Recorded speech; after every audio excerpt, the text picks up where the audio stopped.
Hey guys, it's Clint. Welcome to Sweetcast, and I really want to talk about this article from Bleeding Cool. I feel like this was buried. I don't know why this was buried. I looked for this on the day that it came out, the 14th, and it was just way down the list.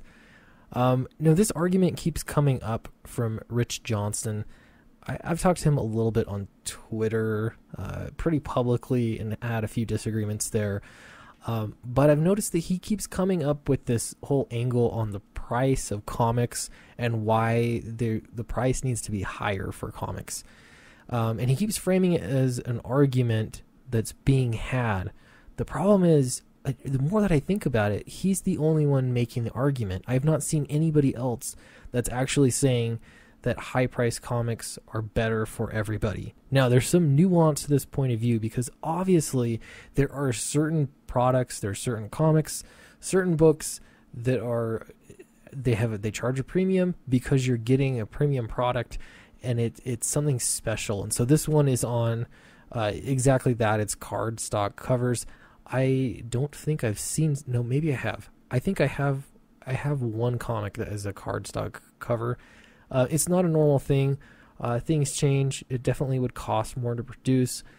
And maybe it's special. I don't know. I would have to really look at it and see if it would even be worth it to me.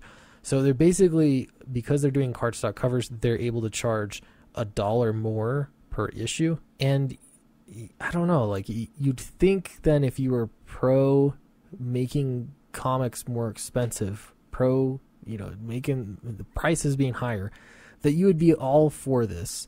But this article is very, I don't know, it looks at it pretty critically, and then it about faces and it's critical on everybody that is trying to make comics more affordable. So which is it? That's my question. Which is it? What do you think is going to solve the problem? I don't think he has an answer. How do I know that? Because if somebody had an answer, it would be solved.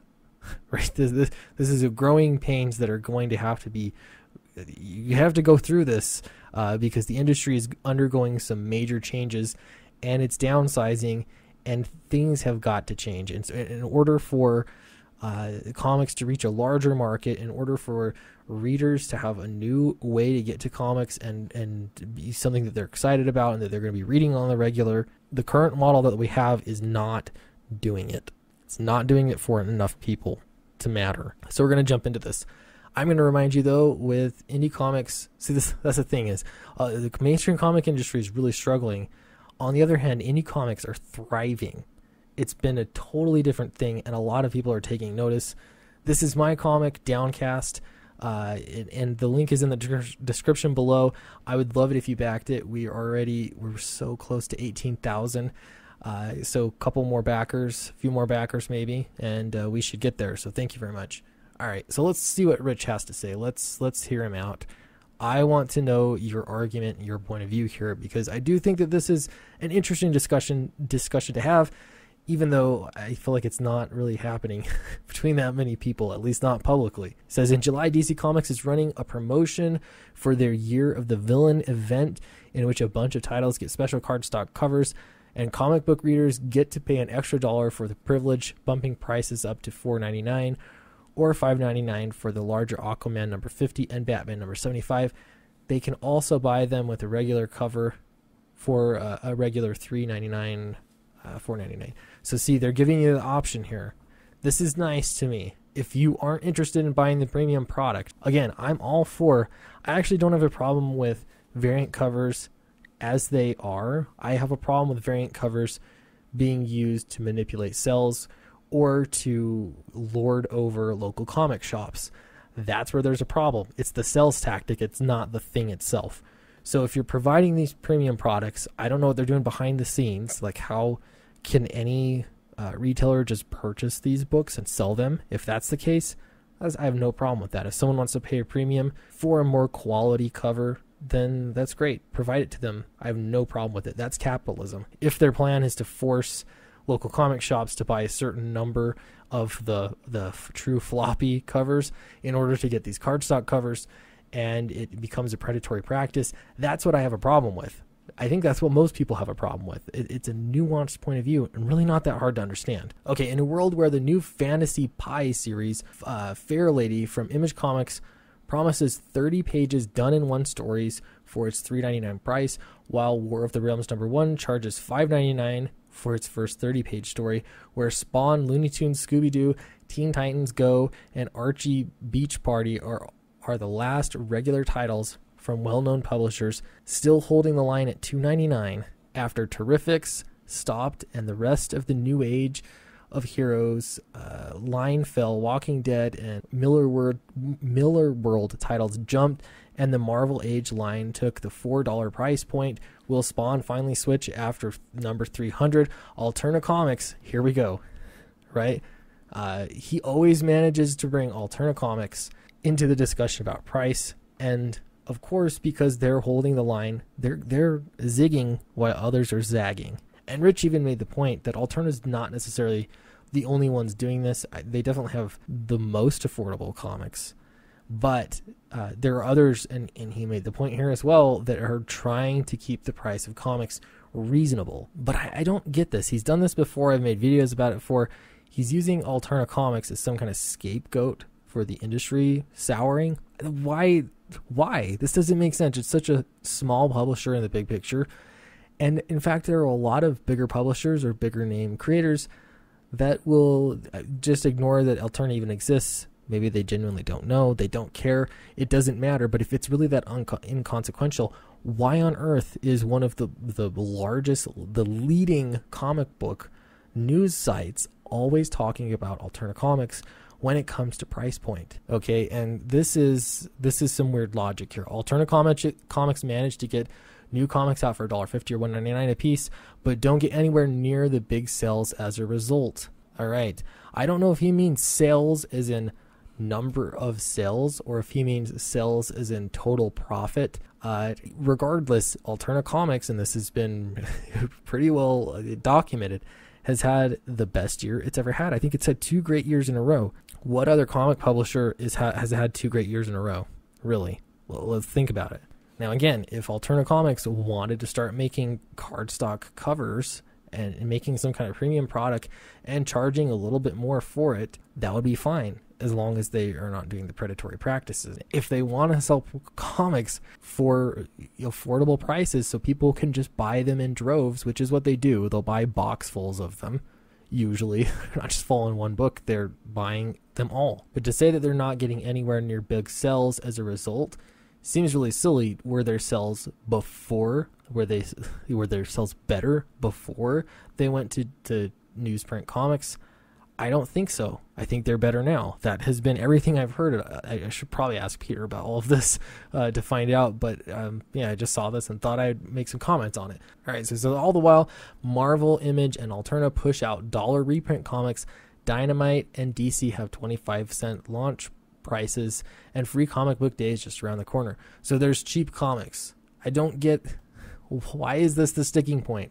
Why this is always it. The debate about prices, about value, about heft is ready for another runaround with Marvel and DC digital streaming back catalog getting more popular now. I do think that digital is overrated. People are into digital. If they buy comics on digital, that's great. If they're using it like a streaming service, like he'll argue here, like Netflix, that's great too. That's not going to replace print comics. There's still a massive market for print physical comics, whether they're floppies or graphic novels. There's definitely a market there. How soon before a comic publisher commits to doing full hog with new comics dropping for streaming along with the Netflix model? After all, it does cost a lot more to make a TV show than a comic book. Very interesting. Yeah, you mean full hog, so they're just committing totally to digital? That's possible. They're going to miss out on a lot of sales though.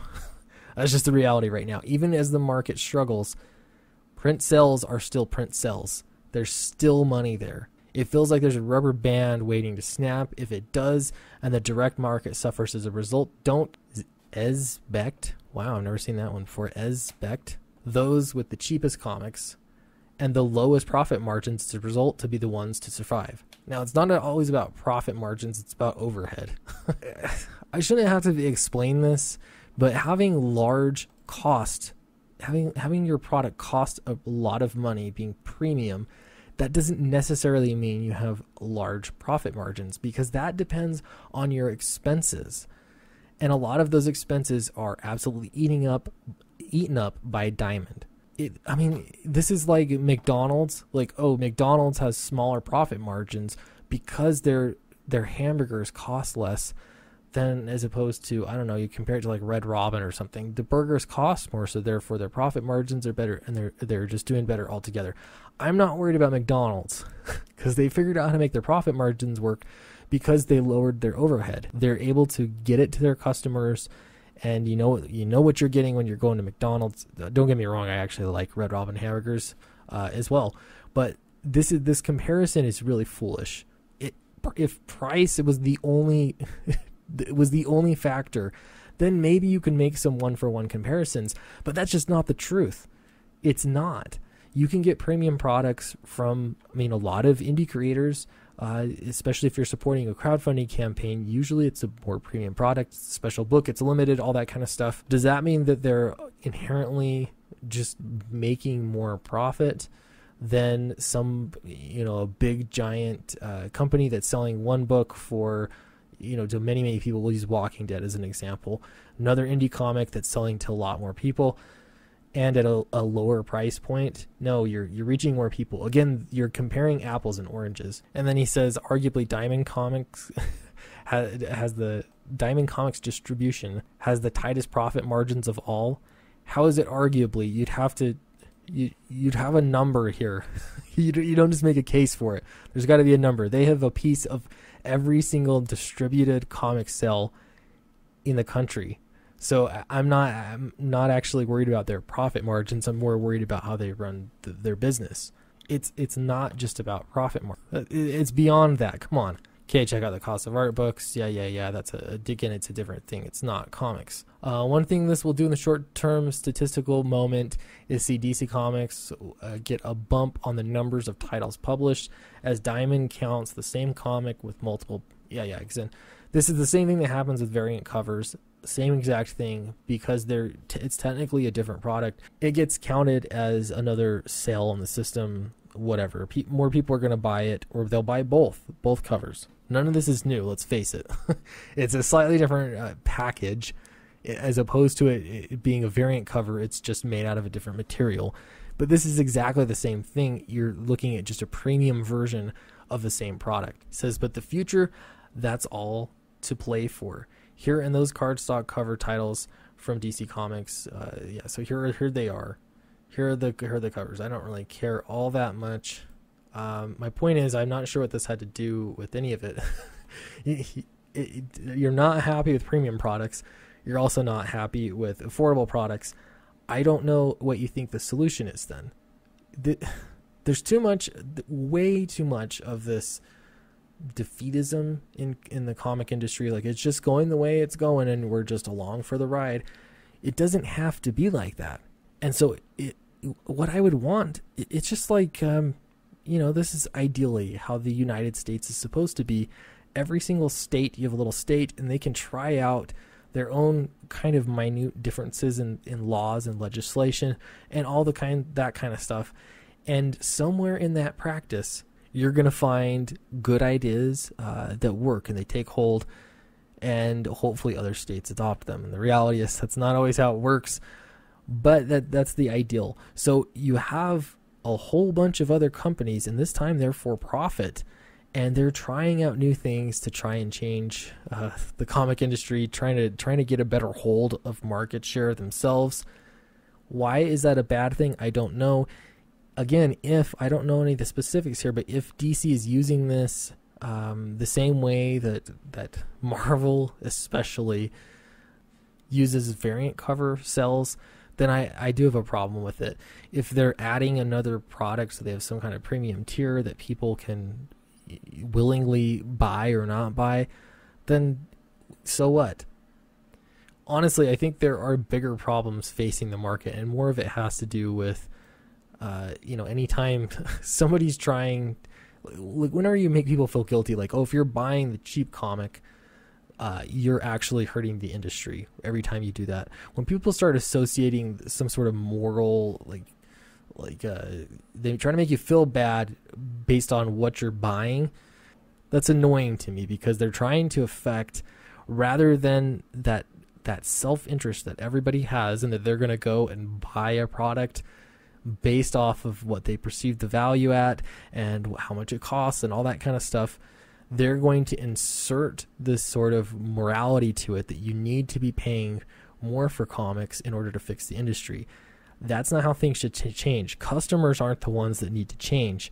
The industry needs to change to meet customers' desires, needs, all that kind of stuff. And so if that's a cardstock cover, sure, try it out. I kind of doubt it. I don't think that's it. If it's more affordable comic book prices, try it out. I mean, again, let the numbers decide who's having a better number, better sales year over year. Is it Marvel and DC, or is it somebody like Alterna? But I'd love to know what your thoughts are in the comments below. Don't forget to check out my comic on Indiegogo called Downcast. It's pretty awesome, and it's indie, so check it out. And if it sounds cool to you, then I'd love it if you backed it. Thank you very much. I'll talk to you next time.